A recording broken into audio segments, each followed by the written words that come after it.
Hey guys, this is DFD, aka Dark Frozen Depths, back with another Kamihime project video. Now, I'm going to be talking about accessories, because I promised this video for a while and finally get around to it. But, accessories is basically extra stats and effects for your characters, which can actually have some very, very powerful ones, if you really want to, get into it. But it's something that everybody should try to do at least at some point, because even if you don't get the set effects, just having them will give you some nice stuff. Plus, if you've seen my last video, I've done the light Ragnarok because I'm trying to get the canvas to unlock more slots for my light characters. You need to do those fights in order to get the unlockable 4th and 5th slots for a character. It doesn't matter what rarity they are. What does matter is the fact that it will depend on the rarity. So there's that too. But we'll get into that later. But just know that in order to get an accessory effect, you have to have all 5 slots unlocked. At least when it comes to the set effects. When you come to individual, we're about to go over that right now. But starting off, when you get different accessories, there's different types of stuff that might come up for their IDs. It depends on if it's a normal one, which will be any accessory basically. Like, it doesn't matter what rarity. Ancient ones only are SSR, and they have stronger effects. And then Devil is even stronger, but have specific little catches to them. But those are also SSR. You'll never find an SR that is Ancient or Devil. And nothing that will be below that. You can indeed get N accessories, but N rarity is just extra stats period point blank. They do not come with any effects, and they are by far the weakest ones. The only people that should be worrying about N accessories is probably the ones that are starting off the game. Because you can still clear rank 1 if you can at least do expert level content for advent events. So depending on how strong you are, you might even still be able to get accessories pretty early on. I can say without a doubt with some teams, if you re-roll for them, especially if you get an SSR Diabolus, you could probably get expert level content done very quickly. So you should be able to handle rank 1 pretty fast like that. But anyways, the effects, we start off with offensive power, which is an attack boost. It goes directly to your assault for that character. Keep in mind that these all go to different things. And it starts off with an initial value of 2. If you manage to get that ID, it can go up to 3. If it's an ancient accessory, it can also have that effect, but also go from 3 to 4. And Devil accessories can go from 4 to 5, by the looks of this. Because it doesn't show it for normal or ancient. Now, what I mean by that is it says level maximum. So if you max out the level of the accessory, I think it's level 40 for SR, level 30 for R, and level 50 for SSR. It's definitely level 50 for SSR. But if you max out the level of the accessory, that's when the effects will all increase by value. And each one has its own increase amount. So it'll jump from 2 to 3 on the weaker part of it, but from 4 to 5 on the upper one. But there's a major catch. You only get up to 40% total between all your accessories. So that said, when you hit 40%, do not try to get more of this. There is no point. And it goes without saying that you probably should try to aim for double accessories to an extent. We'll talk about that more about that one later, because there's a major catch with it. But definitely try to get at least ancient. So there's that. Now defense is added to your defense buff. Now it's not a damage cut, but from what I found out, I think 800% defense would equate to pretty much 20% damage taken. It's some weird little mechanic or whatever. I don't fully know how it works, unfortunately, because I never truly looked into how defense works, only damage cut. But it does help you take less damage, and it does show over time. But there's a limit for this one too. It goes by the same stuff as the attack increases. So 2% to 3%, 3% to 4%, 4% to 5% based on the stuff you got, and the limit is 40% total. So keep that in mind. Now, getting into some things that don't have a limit is the HP increase, which is directly added to your defender. So it's added on top of the defender weapons. Now, it's the same values as the assault and the defense one, but since there's no limit, you can go crazy on this if you want to. Personally speaking, HP is welcome, but I wouldn't really aim too much for it, because that's how much it really is. It's just an extra defender, which your weapons might really get on their own. So more power to you if you want it, but me personally, I wouldn't really aim too much for HP. But if you do happen to get it while you're still trying to get accessories, there you go. Because accessory grinding is random as hell, so don't be discouraged if it takes a long time to get what you want. Speaking of stuff that you may or may not want, now this is just an increasing your ability damage and not necessarily the cap, so it's not exactly valued too much, but it is a nice little jump if you can get a few of them. I've got some on my SSR Artemis, and she's actually doing quite a bit of damage, even though Iris is still doing double of her ability. But anyways, you get a 3% to 5% increase on normal. Ancient does not get this, and it'll go from 5 to 8%. But it is an increase to ability damage and not to its soft cap, so keep that in mind. It's not like Elaborate where it will slightly increase the cap. And burst damage is working the same way too, which is why it's not too valued as well. Apparently you can get this on double accessories on top of that, but it still may or may not be worth it depending on what you factor in. But what this does is a 3% to 5% and a 5% to 8% just as well. But keep in mind that the burst damage caps at a 500% total increase, and all it really does is increase the multiplier directly. So SSR characters have a 5 times burst multiplier. This would make it a 5.8 if you get one max level on an ancient accessory or a double accessory. And since it's 500 maximum, most you'll get is times 10. If you're using Provisional Force or anything like that, because there's a few Kamihime that got abilities along those lines, you may not even need to go for burst damage anyways. And if you don't have any Exceed, there's no point in it at all, because Exceed will increase the burst cap. So burst damage is valued as one of the least sought after ones, but if you do get it, maybe hold on to it until you get something better. It's dependent on preference. I know newer players definitely will need the burst damage because they need to deal as much as they can, at least for the time being. Now, what is possibly a little bit more worth it is the burst rise increase, because what it is an increase to your burst gauge. So what it really would do when you start stacking this is give you more burst gauge per hit. So based on what it's saying right here, if you get, say, 2%, then instead of 10 per hit, you'll get like 12 per hit. When you're getting nuke best stuff, this can actually rack up quite a bit. So if you can manage to get a lot of burst gauge rise increases, then yeah, you're really going to actually, it's going to shoot up pretty fast. Because that's something I kind of like about a few Eidolons actually. Unfortunately, they don't have too much of an extra effect too, so it's really just for the burst gauge increase. But if you do go after this, it's only found on Ancient and Devil. Well, possibly Devil by the looks of it, but you cannot find this on normal accessories, so you must do accessory quest rank 5 or higher to even have a shot at this one. But if you can keep racking up a whole bunch of them, you can see it get pretty fast. If by some fluke you get this on all 3 slots, and do that 15 times, you will get a 30% increase in burst damage.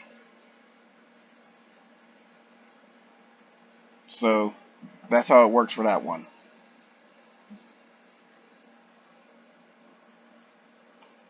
Now, this one is by far valued as crap among every single thing, and I've never seen this pop up on Ancient, thank God. But this is a mode gauge reduction increase. So it just speeds up how much raging meter you eat up with your attacks. It doesn't necessarily have a direct decrease to the mode gauge. So even though it caps at 50%, it's still not really that great. Now, it can go from 3 to 4% and cap at 50%, but quite frankly, this is the worst ID to get, period. So you do not want this. And it only pops up on normal stuff, thank God, because Accessory and Devil would be much more irritating if it popped up there.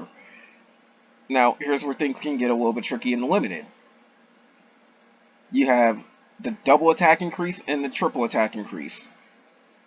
Now, they both can be found on Ancient. I'm not sure about Devil, because it doesn't say. But the double attack can only be found on normal and Ancient. I doubt it's on Devil. I highly doubt it's on Devil. But your combo rate will definitely increase pretty nicely with these. It doesn't seem like it at first, but when you do a lot of attacks overall, it will. Especially combined with a set effect that we'll talk about later. But keep in mind that double has no limit, while triple does have a limit of 10. So if you get 5 IDs of triple attack, then you don't need any more.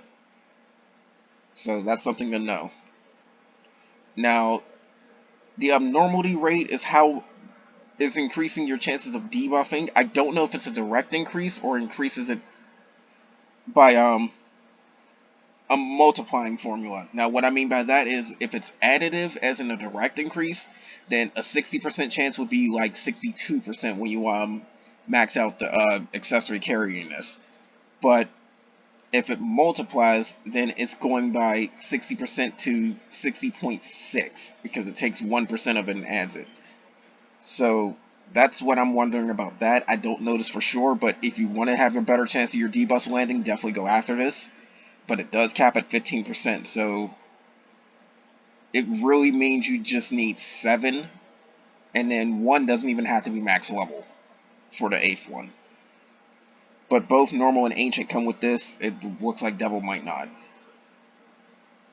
Now, this one sometimes helps. I'm not sure how well it goes off, but this one is a resistance against getting debuffed, and it may help you. I'm not fully sure, but it's still dependent on what happens. But anyways, it's a 2 to 3% chance for normal. Ancient can get 3 to 4 or 4 to 5. I don't know if Devil gets any of these because it's not marked. That said,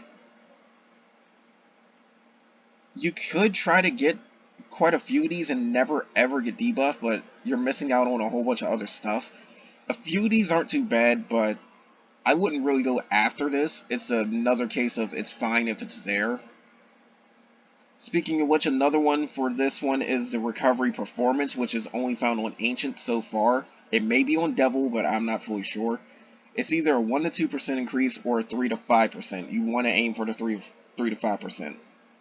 But what it does is increase both the recovery amount and the recovery limit, just like Ascension. But also like Ascension, it applies directly to that, so you get 200% Ascension total, you don't need this. And even worse off, unlike Ascension, Regen is only to the person that's wearing the equipment. The overall recovery will go to everybody. So if you put this on someone like, say, Soul, who has a heal and a regen in one skill when you awaken her, the base heal part would go from, like, say, 2,000 to 2,250 or something like that, but the regen would only stay from like 200 across everybody but Soul herself, who would get like maybe 300. That's basically what I'm saying with this one. It's like a worse version of Ascension, but it is helpful for you healers. I have a few of these on Soul, so it's kind of making up for my lack of Ascension on a light grid, but I don't go for the light staves, so there's that. And one that you probably will want to hunt down is item drop rate, because I think it's a direct increase, but we don't know for sure. Nobody knows for sure because it hasn't been tested too much. But it does not increase when you max level anything, so you can just straight up get it. But you only get up to 5 of them for a character, so you can get 25%. If it's a direct increase, then this really, really, really helps. But I hardly ever see item drop rate appear on either Ancient or Devil. I mean, Ancient and Normal. I don't know if it's on Devil. So, that's the whole thing with that. It even says it right here, where it even specifies with these symbols. Now, these circle symbols right here says it's very easy to grant. Hence why you see mode gates pop up like crazy. If it's a normal circle, then it's got an average chance to get granted to you. And if it's a triangle, it's very hard to come across. So, all these triangle effects are very hard to come across. You have like a 1 to 3% chance. You have literally like a 1 to 3% chance with anything that has a triangle. So, keep that in mind. But that explains why this pops up a lot and this pops up a lot, because they really do. Ability damage to me is fine because it'll up how much damage you do even if you're hitting the soft cap, but bow gauge is just absolute crap. Don't be surprised if you find that accessory that says straight up mode gauge period point blank. Now, when you get into devil accessories, this is what, well, it says other effects right here, but it doesn't have too much on there. Now, when you get into devil effects, some slots for the devil accessories will pop up with these special increases. They are far larger than the normal ones, but you have to have that accessory in the specific slot to get these effects. Now, that's what makes devil accessories pretty tricky. But it does indeed give you a very, very good boost if you actually can pull it off. So, here's how that works. It's always got an initial value that'll go up to a maximum. Only attack and defense will end up having the upper limits, so 40% to those. You will only get one of these IDs period point blank on an accessory. You will never ever find more than one. So, that said, you can get a really good jump, like a 10% increase, if you happen to have, say, this offensive one on the first slot of the character. So, there's that. You will never see any of these for 4th or 5th slot, unfortunately. But you have to have it on the first slot for that. Defense, 2nd slot, but it's also up to a 10% increase. HP, same thing as defense.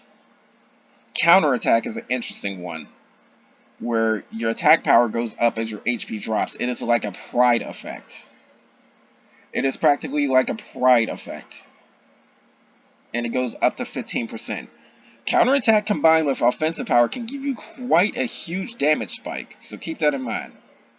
Sneak attack is another one that can give you a damage spike too, but it's going to conflict with this offensive power one. But sneak attack, you get your attack power increase in a separate multiplier frame when you have advantage. So that's what sneak attack, or more commonly known stinger or critical, actually does. So if I'm a fire character attacking a wind character, then sneak attack can trigger. But if I'm attacking a thunder enemy, then it's not going to trigger ever. That's what this means. So it will be added to that critical attack when you do that. Which, if I do remember correctly, does have a cap, but I don't remember what it is. Now this one's evasion, which gives you a 3% chance of dodging stuff. Quite frankly, I think it would be the most welcome thing among all of this. Unless you're really going offensive, in which case counterattack beats it. But you do get attacked a lot, and just seeing something randomly miss, always helpful. Now, if you're going to go in the second area, I think you should probably just go with this raw damage cut, because it can go up to 5%, and it a 5% damage cut at all times is very, very good. Because that means you're still taking less damage a lot more often. Because damage cut will reduce damage much faster than the defense power. So keep that in mind. But you can always get defense from somewhere else. This is the only time you can get damage cut. In fact, these abilities right here, counterattack, sneak attack, evasion, and damage cut, are the only times you can find this on the double accessories. You may actually want to just aim for those. Period, point blank. Unless you are seriously, seriously wanting that offensive power, which I don't blame you for. But double attack can go from 3 to 5%, has to be on the first slot. Recovery performance has to be third slot, but it can go from a 6 to an 8%.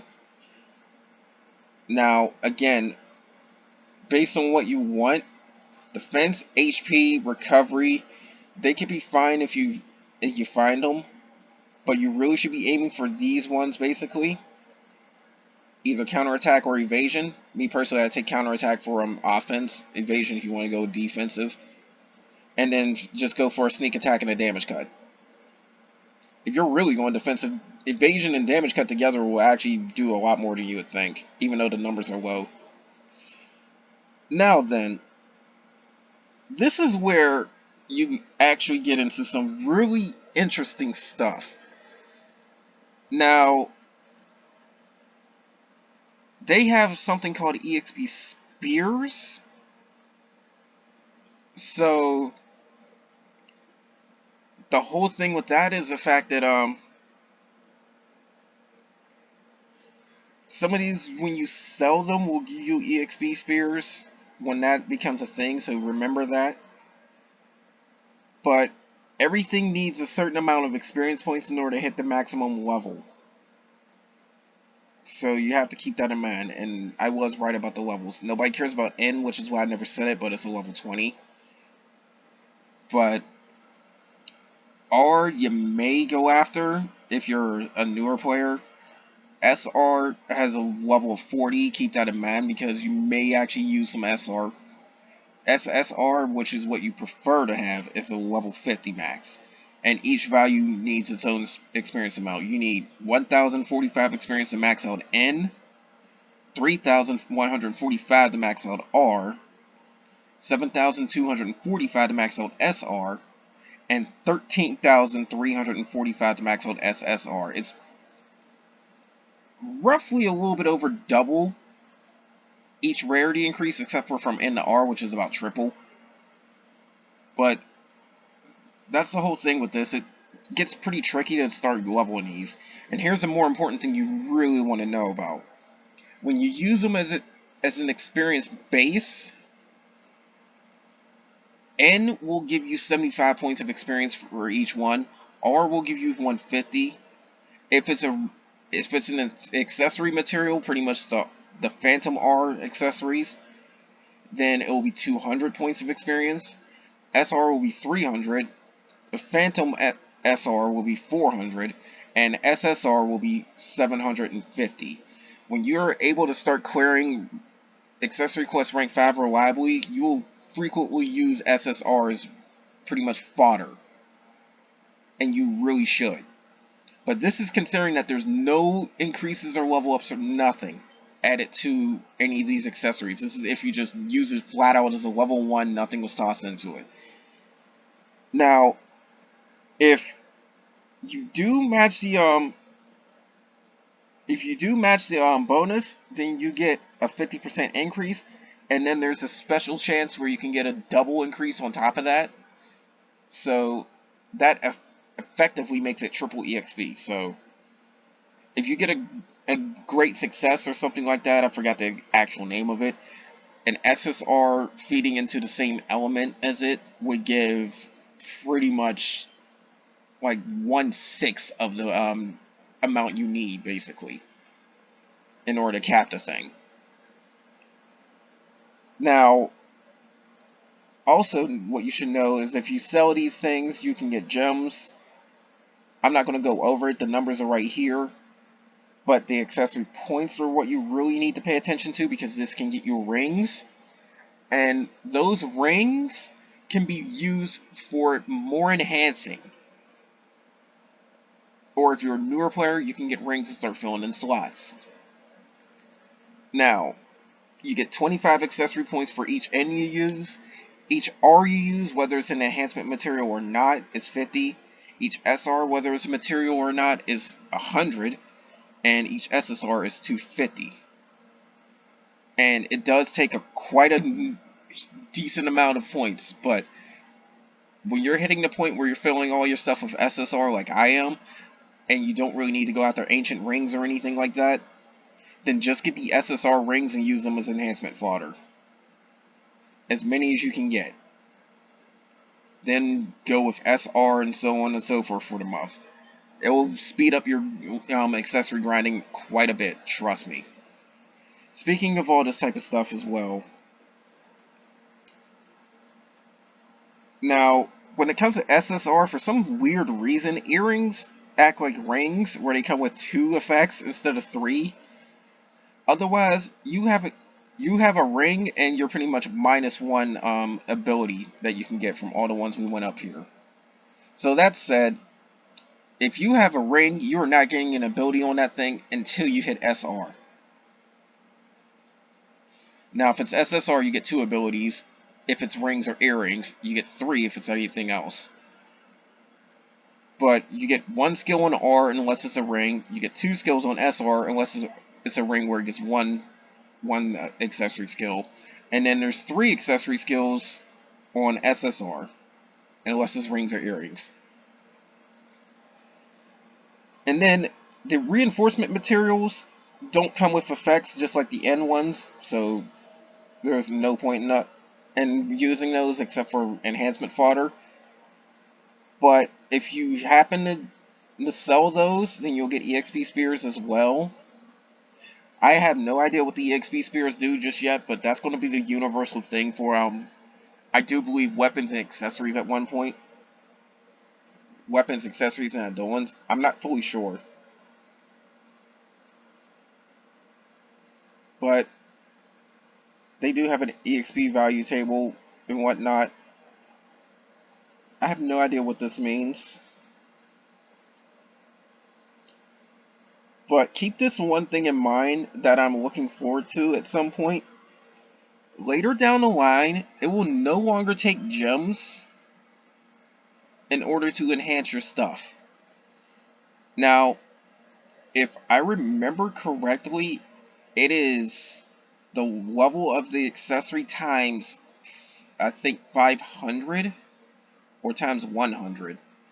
I forgot the exact amount, but it does get pretty expensive in gems when you start leveling your stuff. Because I do remember a level 45 accessory siphoning off like 90,000 gems. So yeah, I think it's 1,000. I think it's the accessory level times 1,000. No, times 100.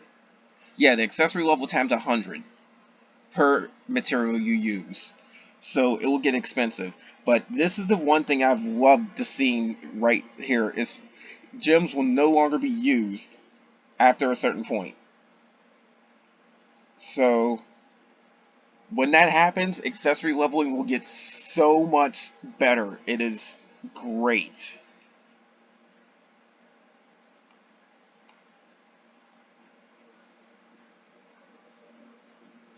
But here's something I also had to look at too, because here's the other thing. What I just went over with the experience values, because I have to really double check this.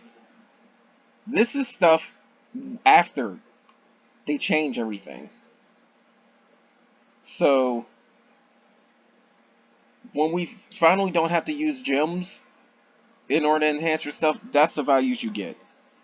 What you're going to get now is these. It's still going to be the same experience amounts, but they're all like roughly 25% less effective.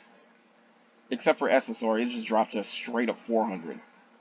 The sell amounts are the same, the accessory points are pretty much the same, but you still also get accessory points when you synthesize them too. So you can get 100 for using SSR stuff, 30 for SR, 10 for R, 1 for N. But everything else is the same basically. Just remember that these are your experience values. I have it right here. Just pause it right now if you really want to go over it. Because I'm not reading that off again, but they are roughly like anywhere between 1/3 to 25% weaker for the most part.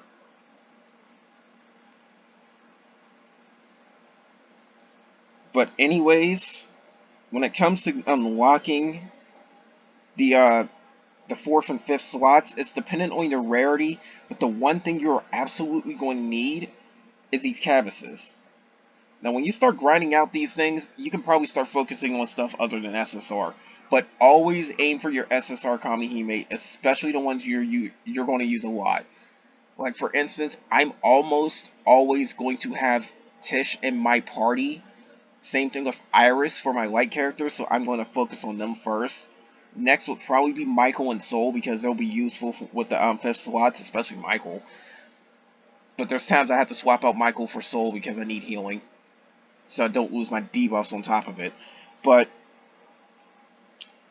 you always need the canvases, the Magna canvases.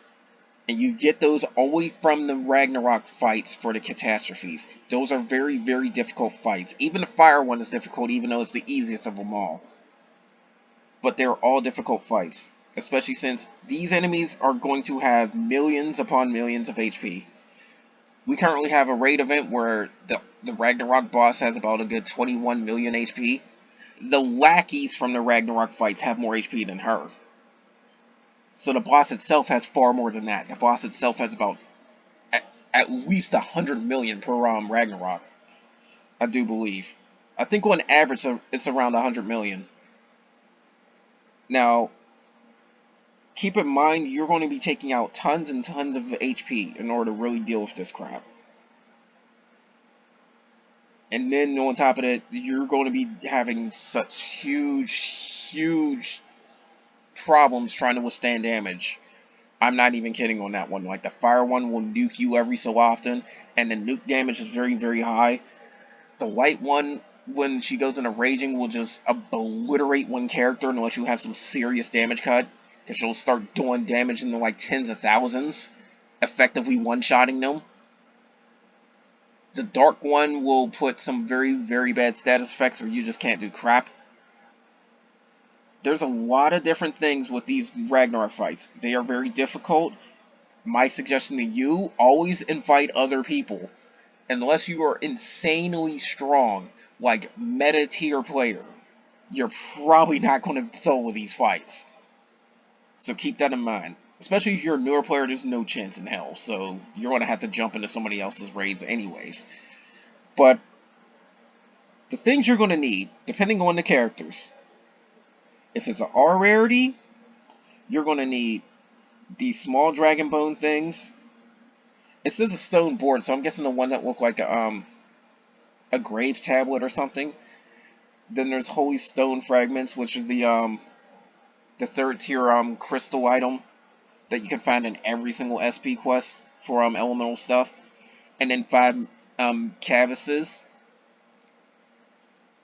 Now, if it's SR, I'm guessing it's the bigger dragon bones that look like a leg and a claw or something.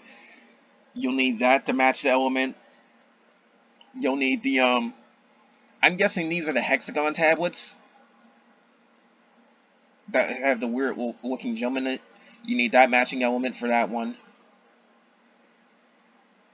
Then you need 10 of the stone things, the 3rd tier crystals. And then you need 10 canvases if it's an SR character. Then for SSR, you need the Fang items, which you can get from the SP quest. The Ideal Cores, which is the stuff you pretty much use to start the ultimate fights for catastrophes. You need 5 of those. You need 10 holy crystals, which is the highest tier crystal item, and those are, by my opinion, pretty hard to get. I've had crap luck. Maybe somebody else does better or whatever. But and then you need 20 canvases for SSR. These are what you need for the 4th slot. For the 5th slot, double it. For the 5th slot, double it. That means, even ignoring all the other stuff, for SSR characters, you need 60 canvas per character to unlock this stuff.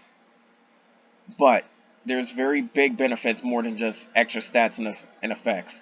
Because keep in mind, when you get 5th slot, you're capable of getting at least 15 different accessory effects just off of these lists. That alone is pretty nice. And then level 50 accessories do have some pretty nice stats too, so it'll rack up. I'm almost at 64,000 power. I would easily pass it if I ever got another slot. Because keep in mind, I haven't even unlocked my first 4th slot yet at the time of this video. But when you finally unlock that 5th slot, it doesn't even matter if anything's in there, you can start getting accessory effects. Now what happens is you need to have at least 3 of the same type in order to get these effects. These unique ones are overwritten by these series type ones up here. So keep that in mind. But these unique ones can still help if you actually do get them. Now, the normal one, so everybody should pretty much have this at this point. You're guaranteed the normal one if you get all 5 slots. You get regen. Now, that said, the regen's 10 turns, and it's 350 HP per turn. That means it will give you 3,500 HP recovery at the start of a fight. For elements that are pretty hard to get healers like fire and thunder, this can help a ton. So keep that in mind. If you have 3 ancient effect accessories, then it becomes 1 debuff just completely ignored at the start. And it doesn't even overlap with other stuff as well. So if you break out somebody like, say, Fireamon, well, SR Fireamon, because there's more than one of her now, who can put 1 status block on the whole team, then you pretty much block 2 with this. Now, this is where it gets pretty interesting, because it's like the opposite of the normal one, but still gives you a nice little boost. But you pretty much get enthusiasm at the start if you have 3 double effect ones. And what this really does is give you 10 burst gauge each turn at the cost of 666 HP. So you will lose almost 7,000 HP across 10 turns. But it practically guarantees you can full burst twice by the time it's over. So you have to keep that in mind. This is very strong when used right. But from what it's saying, it's not coexistent with another enthusiasm effect. So this one overrides it, or it can get overridden. That's something to know. But the unique effects will get overridden if you get any of these other ones, so don't worry about it if you can hit one of these. Especially quite a few of these. Now, the earrings is a burst gauge increase. Right out the gate. 30. I wouldn't go too far for the earrings, but if you really want to pull off a very quick burst out the gate, and you don't have burst time, this could be helpful. But I wouldn't really go too far after it. Especially since SSR earrings only get 2 effects instead of 3. But this bracelet also has a little bit of use too. This is an echo effect on regular attacks. Meaning, when you do a normal attack, 5% of the damage you cause will also come up as an extra attack at the end of it. That's what this bracelet really is. It's like an echo effect. Now, this tiara one is the one that most people go after. It's practically useless on the characters that can really boost their combo rate, like, say, Kuchulain or SSR Cybele. I think Uriel wouldn't even really need this either. I've seen her combo a crap ton. I haven't seen Uriel miss a combo. I'm dead serious about that. But, the tiara is one of the most highly valued things. And what it does is increase your combo rate by 30%. It is 15% increase to double and 15% increase to triple. Hey, guess what? If you went hunting down triple accessories, from accessories alone, you got another 10% on top of that tiara. You have a 25% chance of triple. and that's included on top of the base rate, which I do believe is a 3% chance for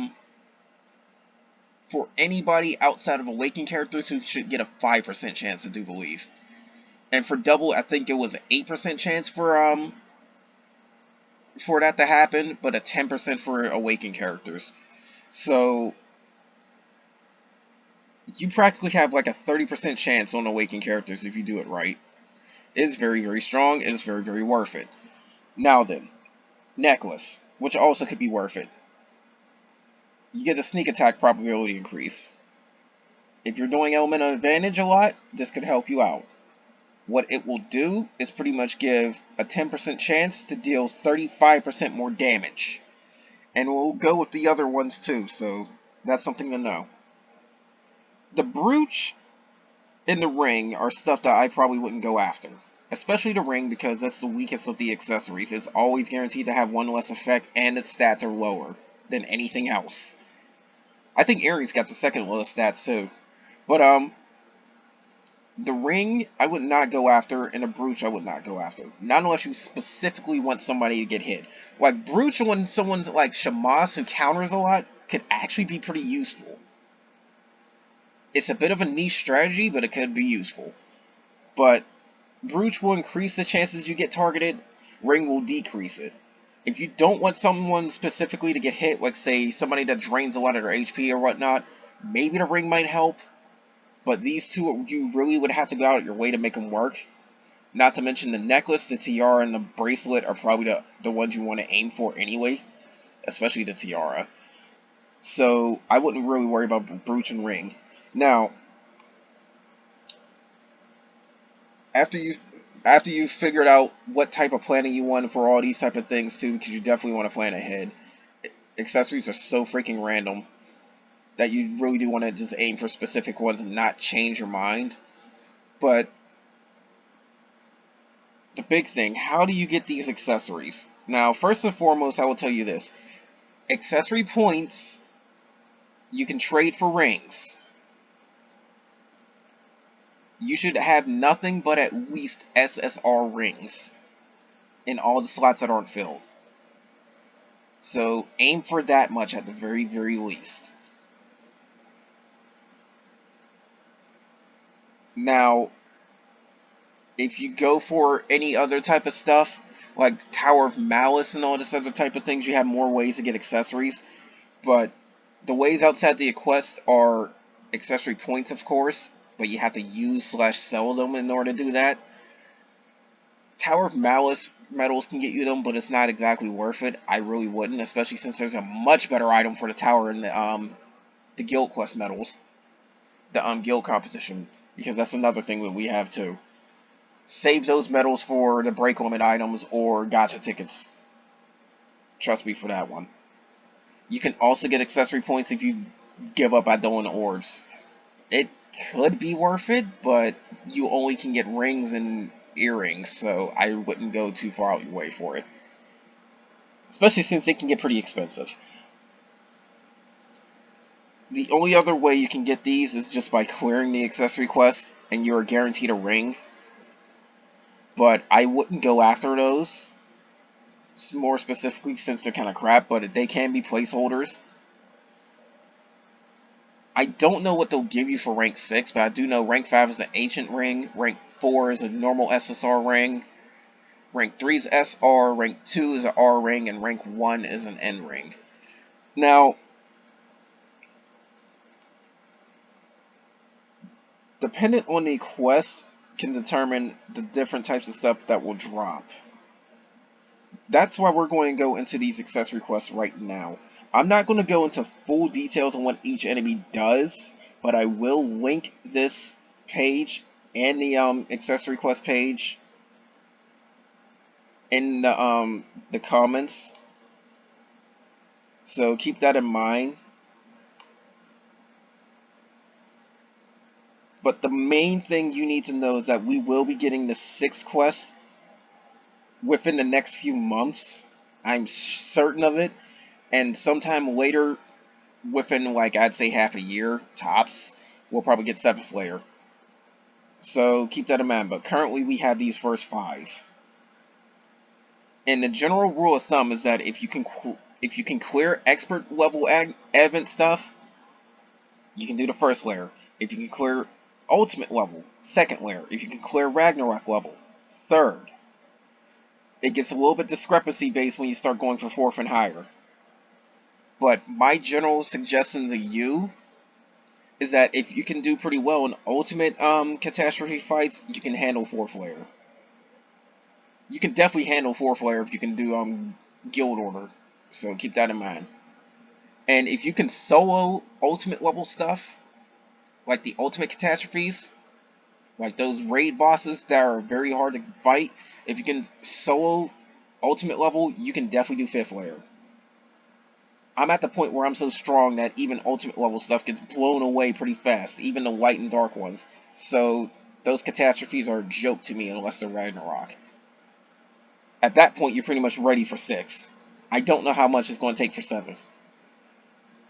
You can never, ever, as far as I know, you can never, ever see an SSR accessory from... You can never see an SSR accessory unless you go to 3rd layer or higher. You can never see an ancient accessory unless you go 5th layer or higher. You can never see a devil one unless you go 7th layer or higher. So ranks 3, 5, and 7 are your key points to try and get for grinding. Unless you don't give a crap about devil, in which case you could stop at 6. But 6 does have a chance to give you a devil accessory. Now then, when it comes to a lot of different these things, the enemy lineup tends to be this. You get normal fodder for the first stage, you get a mid-boss for the second, and you get Andromalias, I think the name is, for third. Depending on the rarity, depending on the rank, determines the attack patterns and all that. But I will say this, you can get chances of getting one-shotted from 3rd rank onwards. Because by the time you're able to really handle 3rd rank, you will get hit pretty hard. 4th rank will outright kill you if you do things wrong. So keep that in mind. 5th rank definitely will. 5th rank definitely will. If you cannot defeat the boss before it does either burst, it doesn't matter if it's in normal or raging. If it gets its strongest attack off, everybody gets wiped unless you have some serious damage cut. Because you will take like 80,000 damage. Nobody's got that kind of HP. I think the most you would probably even get by trying would probably be about maybe 65,000. Or maybe 70,000. And that's with the Union buff. So, you don't get that extra 100% defender when it comes to these. I don't think you're meant to survive that unless you have damage cut. But 6th layer and 7th layer can also have some pretty dangerous stuff too. I've seen an enemy in the 6th layer layout that will end up giving you like an outright kill. It was a darkness one, I do believe, where if it uses special ability, it's just like outright kill on one character. So even if you have like, say, somehow got 100,000 HP, you'd still die. But 7th layer can be pretty tricky too. You'll also see this one enemy in 6th layer, I forgot which element it was, where they have a defense value of 10,000. That is the most you will ever find in the game. So if you notice you're dealing like some abysmal damage, you found that enemy. Now I think it is a mid-boss. But there's different rewards that can pop up, and this is pretty much what you'll get from that. But keep in mind that you need certain ranks in order to do certain ones. Now then, you need AP to go into any of these fights. That's obvious. From 3rd onward, you will need special items in order to get into these fights. Now, I remember it being runes for 4th and 6th, and those large dragon claw looking things that look like an arm or a foot or something with a claw for 3rd, 5th, and 7th. If you're on a Sunday mission where it's this mixed element, you don't need any of these items, period. But here's what you get for each of these quests. You first off need to be at least rank 20 in order to do any of these. Any of these. 6 is going to need rank 30, and you're going to need rank 50 to do 7th.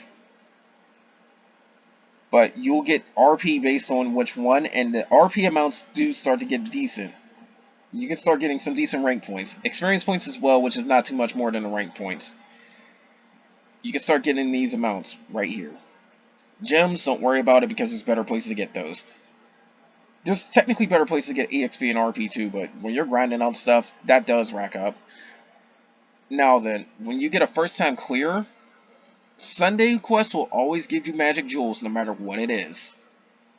But you'll get a matching ring, or in the case of the 6th layer, a bracelet. Depending on the day of the week. So, if you're doing the fire one for, I think it's Tuesday, then you'll get an N rarity fire ring. If you're doing, say, the light one, which is on Friday, then it's a light rarity N ring. I mean, a light N rarity ring that you get from it. It's dependent on each one. Now then, what goes along with all this type of stuff is based on what rank you did. It's N for first, R for second, SR for third, and then you start getting SSR stuff from then on. SSR ring for 4th rank, an ancient SSR ring for 5th, an SSR ancient bracelet for 6th. This is the only time you'll ever get a bracelet instead of a ring, which I suggest you do because bracelets come with 3 effects. And then the SSR demon ring from 7th, but you only get 2 effects on it, so it's not really that great. And as I said, you will never ever see an SSR drop until you get 3rd rank or higher. So keep that in mind. This is what you'll find among all this type of stuff. You can find N rarity stuff guaranteed from copper boxes, R rarity stuff from silver. You can't even get SR on the 1st layer, so don't even try it. So you will never ever see an SR item until the second rank. Speaking of which, that's when you start seeing gold boxes drop. As a general rule of thumb, SR always will drop from a gold box. R will always drop from a silver box. And N will always drop from the copper box, with an SSR dropping from the rainbow. That changes when it goes later down the line, but the two things that will never ever change is that when you get a gold box, it's always SR. When you get a rainbow box, it's always an SSR item. Now, going further down the line, when you hit 3rd rank, you might start seeing R rarity stuff drop from copper boxes. And then when you eventually get into rank 5, the platinum boxes, which are the rainbow ones basically, might drop an ancient accessory. Not to mention, this says right here, on the 4th rank, you're guaranteed an SSR drop. Your choice if you really want to do that. But I'd go for the highest one possible because you get the most drops. Not to mention, you will start getting better stuff. But, anyways, 5th rank is when you can start getting ancient. There's a chance to see an ancient accessory drop from the boss, because you only get a rainbow one from the boss. Then from the boss fight on the 6th layer, you can get 2 of them. So it starts becoming a lot better to grind, because you're guaranteed 2 SSR, pure point blank. Now from the 7th layer, you might get 2 boxes, but that 2nd box is what will guarantee an ancient or devil drop. It will guarantee it. And also on the 7th rank is when you will never ever see another N item ever again. So if you're grinding the 7th layer, forget about N accessories ever existing. Not to mention the silver box at 6th layer onward also becomes SR, so you have a much better chance of getting SR accessories, period point blank, from then on. Hell, on the 7th rank, there's a chance you might not even see an R item. So keep that in mind.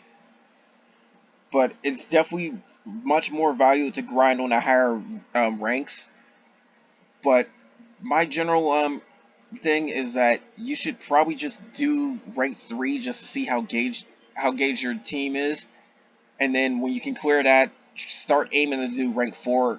I mean, you can do okay, I'm tripling on my words. Sorry about that, guys. But here's what you should do: rank 1 as soon as possible, just to see how strong you are. Then aim for rank 2 and try to start getting SR stuff at the very least. Then aim for rank 3, which will start giving you your SSR grinds.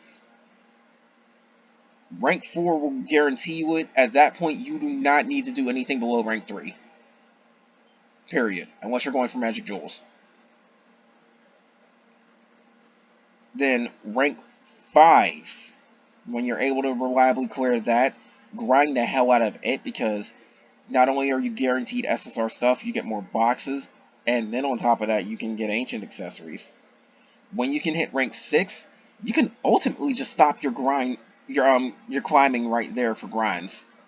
You could, because you don't have to go for devil stuff, but devil stuff is better than ancient. Keep that in mind.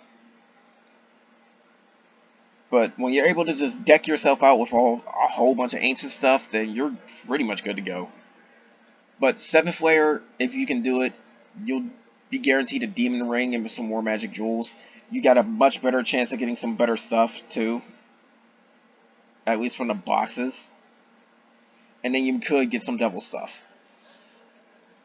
But if you're just grinding for SSR stuff, 6th rank is where you want to stop at. But if you're trying to get as much stuff as possible, trying to get the stronger stuff and everything, go for the 7th. Go for this one. And the funny thing is, it even says right here in the 7th layer, you have a much better chance of getting ancient over anything else. So it can speed up your ancient rate.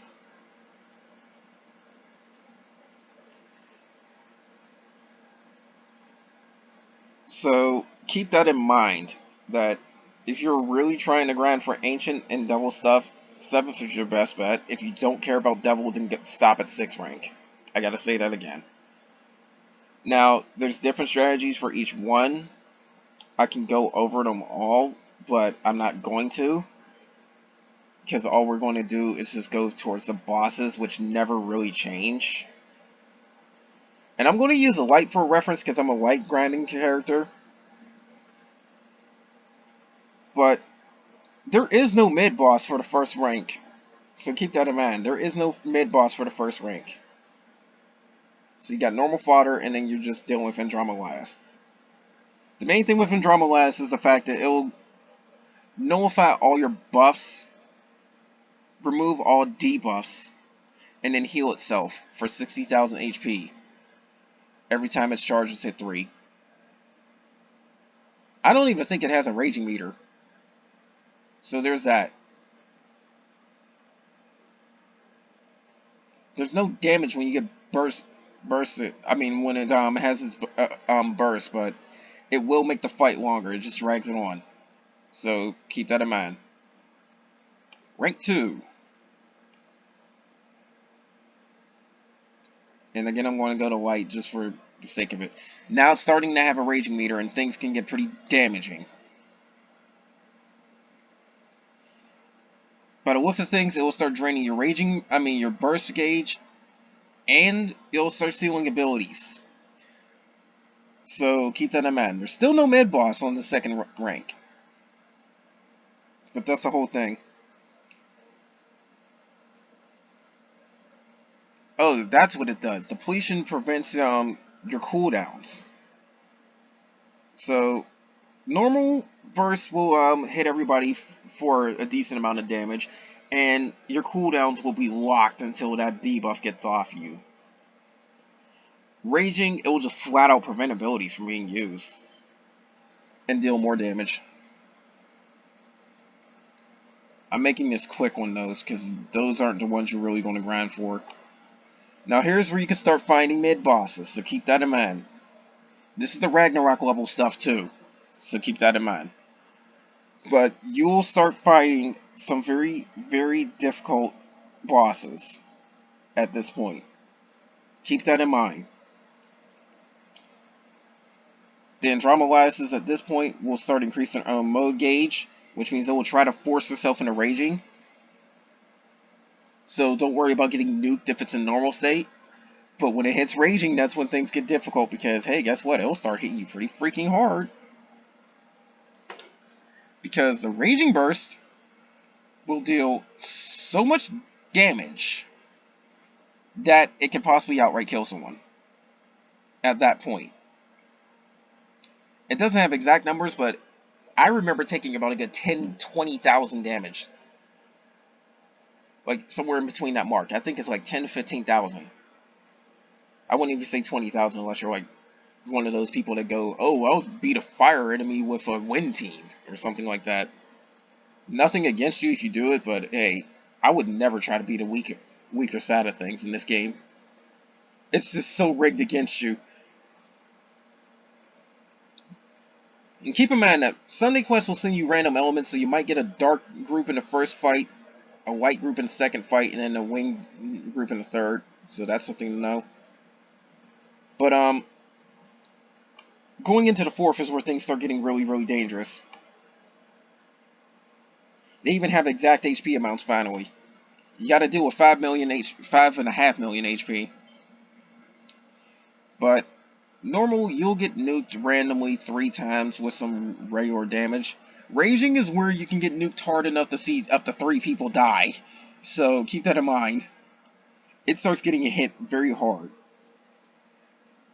Now, normal, you'll get hit for like 2,000 every time randomly. So it can hit up to 3 people for 2,000, or it can hit 1 person for 6,000. Not a problem. Raging is when it starts dealing like 6 times that damage, so you can see somebody get killed outright at that point.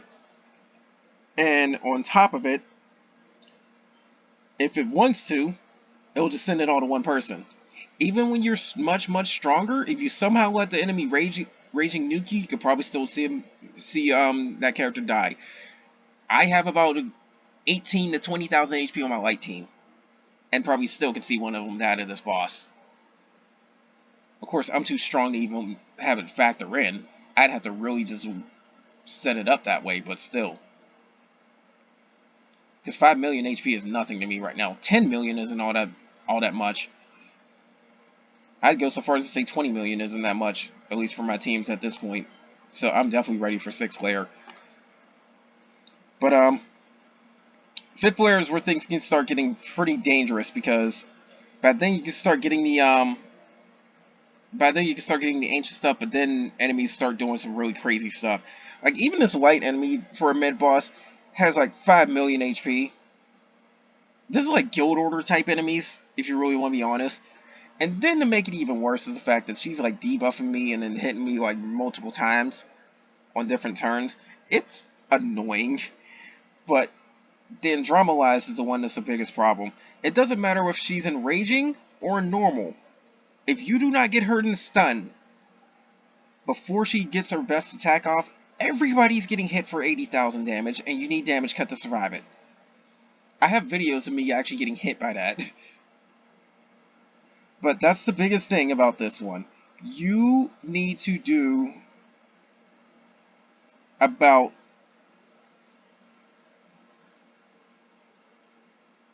it says about 6 million damage within roughly, I think, 5, maybe 6 turns, depending on if you bring in abilities that will increase the charge gauge for enemies. But it doesn't matter if it's in normal or if it's in raging. You're instantly going to see your front line get wiped, unless you have a good amount of damage cut. It even says that in order to really withstand it, you need Joan, specifically with her weapon, and an elemental cut from a Kaiser to really try to withstand this on its own.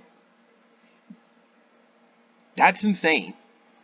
80,000 damage is nothing to sneeze at. It will nuke the ever-loving crap out of you. I will go so far as to say that you might actually piss yourself if you see it. You just might. Doesn't matter which Andromalias it is, too. They all do it. Because something that's common in these accessory quests is the fact that the bosses all have the similar enemy effect. I wish they would do something more unique, but hey, the only uniqueness about it is the fights before that. But anyways, getting into 6th layer, this is where you can start seeing enemies have 8 digits in HP. But normal enemies have like a stupidly high amount of HP at this point too. They're still guild order level, but it's higher than you would normally see. Like the mid boss is like 5 million. The mid boss has half the HP of the boss basically. So that's something to really keep in mind. And then there's some effects too, where some enemies have like stupidly high damage too. Like you will see red icons showing things that you really should watch out for. But yeah, Eva says defense is extremely high for this enemy. That's why they have like 30,000 HP, but their defense is like 10,000. So even if you get the damage cut, it's only reducing to like 5,000. Your damage will be pathetic against this enemy. That's the one I had to show, the Thunder enemy. So that's like the only mid boss that has like crap HP, but they're super tanky. Does not mean they're a pushover. But then there's other enemies that will nuke the ever loving crap out of you. Like for some weird reason, they love giving water some high damage nukes. Thankfully, this one has recoil damage when it hits. So yeah, there's a lot of rebound damage for a lot of these. But the one thing with the Andromalias is the fact that they will always nuke one person by a percentage of their HP.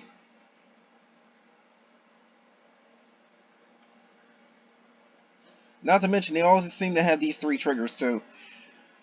When the first turn goes off, and it's not just for these Andromalias too, I think it was a light one as well. Yeah. The first turn, they will remove all debuffs from themselves and then put a resistance up. And it's a resistance up that cannot be erased. Do not land your debuffs on the first turn. Period. They will just get removed. Unless you can outright kill this enemy in one go. Turn 1. Which is probably going to involve a burst with a lot of Exceed. Do not put your debuffs on. Do not put your debuffs on. And to make it even worse, its debuff resistance is even high. It's ultimate level. So you're probably not landing too many of them. So your best bet is to try to get as much resistance down as you can after the first turn. Or just simply put them all on the first turn and nuke the ever-loving crap out of the enemy. But anyways, it can start putting random effects on you when you when it's invoked on the normal attacks. And we're going to go over this. You can get a huge attack down. 50%.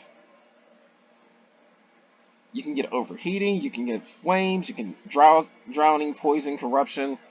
Sleep will be damage over time on you, and it prevents you from moving. Either way, this is like the dark catastrophe fights in essentially across all elements.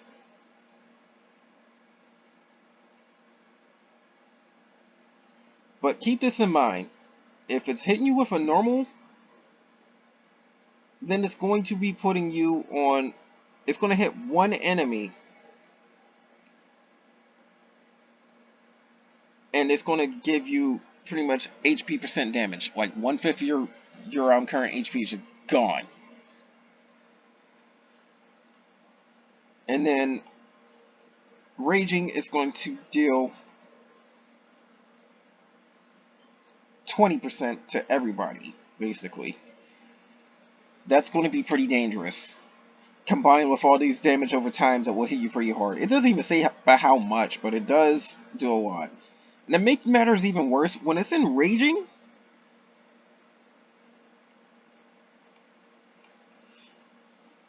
you're safer, for sure, but pretty much every 5 turns from the 10th turn onward, you will get damage based on the number of debuffs you have on your party. And these debuffs all seem to be like 3 turns, basically.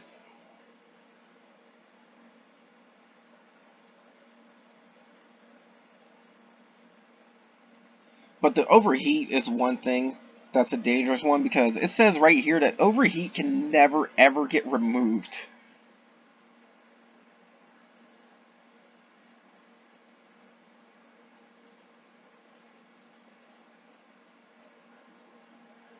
And then it's also saying that stun time too, which is a weird effect, on here is like 3 minutes. So it can actually wake up from stun if you take too long. So keep that in mind.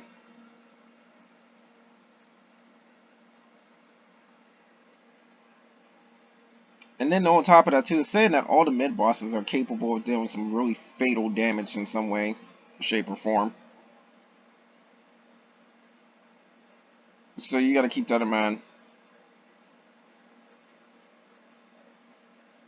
All the mid bosses are just stupidly strong by the looks of this, in some way, shape, or form. I know this has been a long video and all that type of stuff, but I had to go over this one, at least the 6th layer, because this is just dangerous stuff, but it's well worth it. There's a lot of enemies that can really nuke the ever-loving crap out of you. The bosses are rigged to do some very percentage-based damage, so it doesn't matter how strong you are. And then it deals damage based on how much you got in debuff from the 10th turn and every 5 turns onward. So the longer the fight, the worse it gets. Its debuff resistance is pretty freaking high on top of it. And to make things even worse is the fact that you will get all your debuffs removed after the 1st turn. Not to mention, it's going to put debuffs on you every time it gets hit. Every time it gets hit. But only during normal. So what you're really trying to do is try to raging nuke this enemy and prevent yourself from getting hit with debuffs. You're really trying to get a turn 1 damage thing in. Although, unless you're really confident you can get it from out of normal stance and the raging on your own. But there's a lot of different things, and it's just very, very dangerous. Be very careful with this, guys. Be very, very, very careful. Now, the 7th is the hardest one. And it's going to take a while for it. I gotta double check the... Okay, so yeah, about 2 months after we get the 6th one, the 7th should be coming out, so...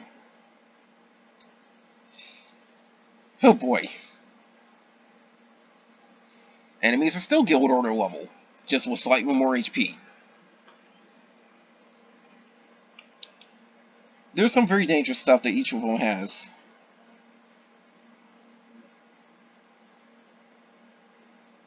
There's some very, very dangerous stuff that each of them has. Some of these enemies can hit you for stupidly high amounts of damage. Corruption itself, on the 1st turn, is going to be dangerous for this one enemy, because it is a guaranteed 20% HP drop for 5 turns. It's going to slowly kill you. Some of this stuff is just horribly rigged against you. And I'm laughing at it, just looking at it. Like this light one is just, oof. Oof. Corruption enemies destroyed. Meaning it's going to cause an instant death on your whole freaking party.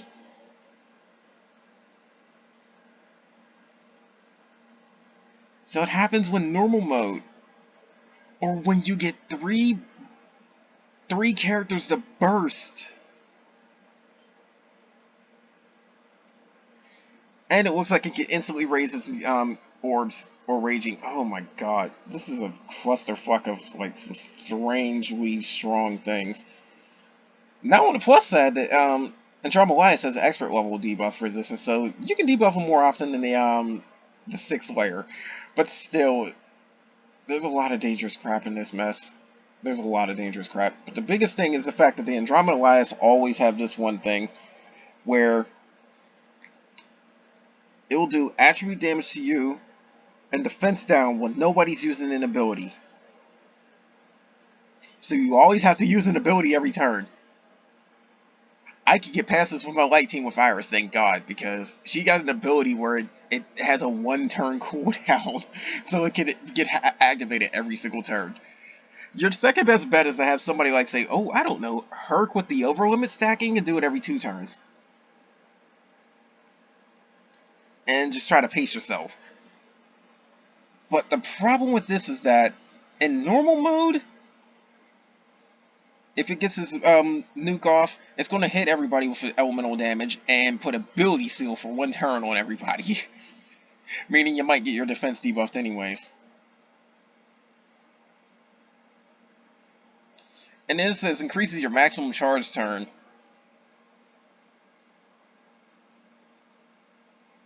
When you use abilities from all 4 lines.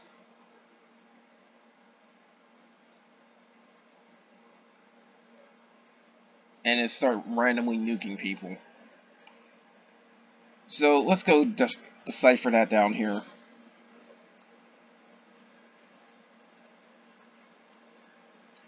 So it's pretty much total damage and ability seal if you're normal. If no one uses an ability, defense down and an AoE hit will be performed, even if it's in stun. And to make this thing even worse, raging is 9,000 per hit and it's random. So if it's concentrated on one person, you can probably see them getting killed.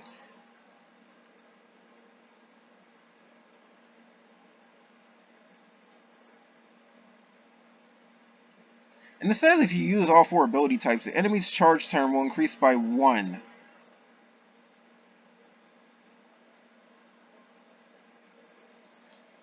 So try to perform that on stun, and it increases its own charge gauge by 1.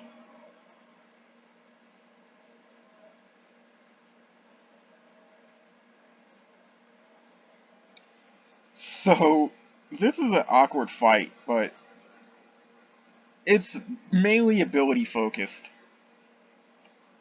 But you gotta keep in mind the mid bosses apparently don't like you bursting for some weird reason. And you will start taking stupidly high amounts of damage for all the second stage fights, basically.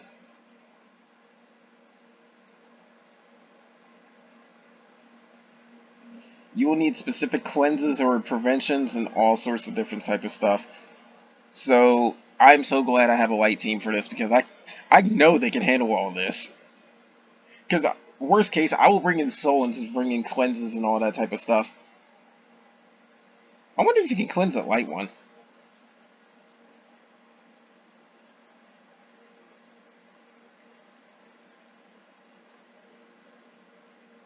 Yeah, if you can cleanse it, there you go. So you're going to need cleanses for 7th layer. Avoid getting nuked, and make sure your abilities are up by the time you get into the boss fight. So that's all I can say for that. But anyways, that's all this is. Particularly dangerous attacks are going to be in red. I'm going to link this, and I'm going to link the accessory list in the comments, so just Google Translate it if you guys want to deal with that type of stuff. And I also have a Discord. I'm going to post it too. If you want to join my union or my friend list, let me know. I will post my player ID so you can request it there too. But anyways, this video has gone on for long enough. I've finally done it. I promised this video. And all I can say about accessories is just to keep at it, because it will be a long, arduous task, especially combined when trying to get the extra slots from the Ragnarok catastrophes. But it is well worth it in the end. Believe me, guys, it is so worth it, because just the stat increases alone have me about 64,000, and I don't even have 4th slot on anybody. So imagine when I do get 4th and 5th slot.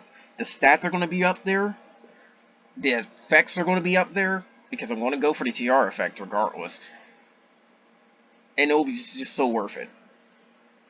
But anyways, that's all for this video, guys. More stuff's going to come soon, and I will indeed post all my accessories that I currently have right now in the community tab. So you'll see a picture of that. But anyways, that's all for this, guys. This has been a long time coming, and I finally did it. Thank you for staying if you've been in this long video, because there are some parts I had to decipher on my own. Because some things I didn't look at, and other things I knew or already did. But again, that's all for now, guys. Next video I use my voice on will hopefully be the sneak peek that I was planning. Especially since we now have all the tier 4 souls, and I know a little bit more about how they work. But anyways, that's all for now, guys. Take care.